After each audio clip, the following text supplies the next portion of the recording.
Radio, Webster Tarpley in Washington, D.C., recommending, as always, Tarpley.net. That's also where you can find all of my books, Surviving the Cataclysm, Obama the Postmodern Coup, the unauthorized biography of Barack H. Obama, 9/11 Synthetic Terror Made in USA, the unauthorized biography of George Bush the Elder, plus translations in French, Spanish, Italian, Japanese, German, modern Greek edition coming up fairly soon.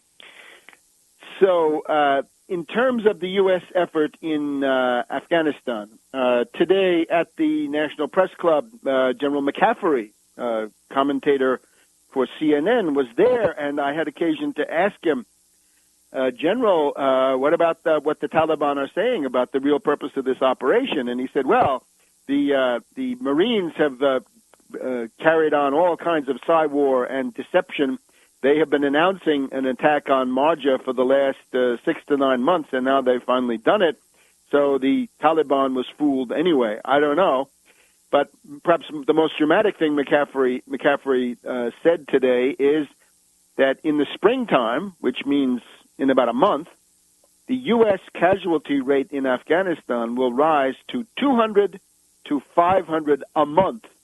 That's killed, wounded, and missing, presumed captured, all three, 200 to 500 a month. You're talking about 10 casualties to 15 to 17 per day, a heavy toll coming up. And this is an authoritative source. I'm sure he sits in on all the briefings at the Pentagon. So other than this, what do we know? U.S. naval presence in the Gulf seems to be quite robust. I think 2 battle groups now and another one coming in the near future. But it's on the ground that they're having trouble. We've heard that Gates has read the Riot Act to the European NATO allies. Where are the troops we need for the Afghanistan meat grinder? The Dutch government has collapsed. Balkenende, the reactionary neocon left over from the Bush era, because the Labour Party of the Netherlands said no to this useless sacrifice of Dutch troops. That government has now fallen, and I guess they're headed towards early elections. Ambassador Holbrooke is in desperation going to Tiflis, Georgia, to try to get Georgian troops from the fascist madman dictator Saakashvili to try to beef up the NATO presence in Afghanistan. So they are scraping the bottom of the barrel. They're going to the Georgian toy army as distinct from these other NATO armies, which are at least relatively serious. So Holbrooke is having to go outside of NATO because, thank God, the Georgians are not yet members of NATO, nor should they ever be. Notice also the plan to expand NATO into Ukraine is now a dead duck, with Yanukovych, the pro-Moscow candidate, or even just normal Ukrainian reasonable self-interest. The color revolution crowd with Yushchenko and Timoshenko, the gas princess, they're out. They're finished. Timoshenko has thrown in the towel. So right now, there's not going to be an extension of Ukraine into NATO. Very interesting to keep score. U.S. color revolution in Ukraine rolled back after 6 years. Color revolution in Iran failing, sputtering, fizzling. And now this rebellion by Pakistan, and we're seeing that in the most distant corners of the empire, where the U.S. had pushed itself forward relentlessly, that we're seeing signs of weakness on the limes, right, on the imperial frontier, or even beyond the frontier. The ability to project subversion into a country like Iran seems to be declining. So you got all kinds of troubles in NATO, and this reported coup d'etat attempted by the Turkish generals. Now, the coup d'etat itself, Operation Sledgehammer, I think, 2003. But right now, a purge of the Turkish army by the civilian government, as far as we can see. Certainly going to have to study that one, but it shows that all is not well in the NATO house of cards. Things are decidedly on the dicey side, so we should look at this. The other thing I would point to is this really monstrous propaganda exercise by CNN, which aired last Saturday and Sunday evenings, and this is Cyber Attack, We Were Warned, a really interesting attempt to recycle all of the old plug uglies of the 9/11 Commission and related times from the Bush administration. This is an exercise, a war game in effect, being held at the Bipartisan Institute. That sounds awful.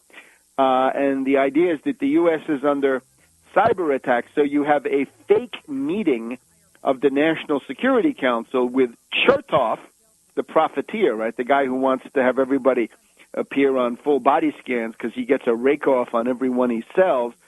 Chertoff is the head of the National Security Council. Jamie Gorelick, the CIA representative on the Kane-Hamilton 9/11 Commission, she's the Attorney General. Joe Lockhart, the press attaché of the Clinton White House, is a counselor to the president. John Death Squad's Negroponte he's the Secretary of State. A lot of these characters really from the invisible government. Bennett Johnson, former senator, is the Secretary of Energy. Fran Townsend, Bush, the younger veteran, is the Department of Homeland Security. And McLaughlin, the former head of the CIA, is the Director of National Intelligence. So they go through a scenario where something called March Madness begins to attack cell phones. They eventually find that came from Sudan, interesting, main source of Chinese oil in Africa so far, probably 7% of Chinese oil coming from Port Sudan. And then after the attack on the cell phone system, it kicks over from the cell phone system into the Internet. That begins to shut down air traffic control, airports shut down, trains cannot travel. And then it begins to attack the electrical grid, and you get all kinds of panic. You get the U.S. grinding to a halt, National Guard sent in, everything militarized. And I think the important point is China is mentioned, but the country that is targeted overwhelmingly in this simulation, broadcast on CNN last Saturday and Sunday, is Russia, because it turns out that the way that you see this virus is your screen begins to show footage of the Russian Red Army marching along with appropriate military music, and they say the server that is the source of all this is located in Irkutsk, I think in Siberia, but certainly in Russia. So the interesting thing about this is that it takes the language of confrontation and retaliation from the Cold War, the sort of straight Dr. Strangelove vocabulary of nuclear deterrence and first strike and second strike, and it translates that into the terms of cyber warfare. And there's a question at one point, the people in this fake National Security Council chaired by Chertoff are asked, well, could this just be the Taliban? Not the Taliban, but Al-Qaeda. Could this not be bin Laden and his group? And essentially, this is dismissed with a certain amount of scorn, saying, well, those guys all live in caves. How could they do that? So the mythology is now being dumped.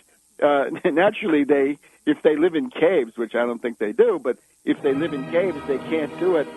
Neither can they do 9/11, and they can't do this cyber attack. So there's an attempt to shift, to revamp, to rework the mythology and the memes to suit this cyber stuff.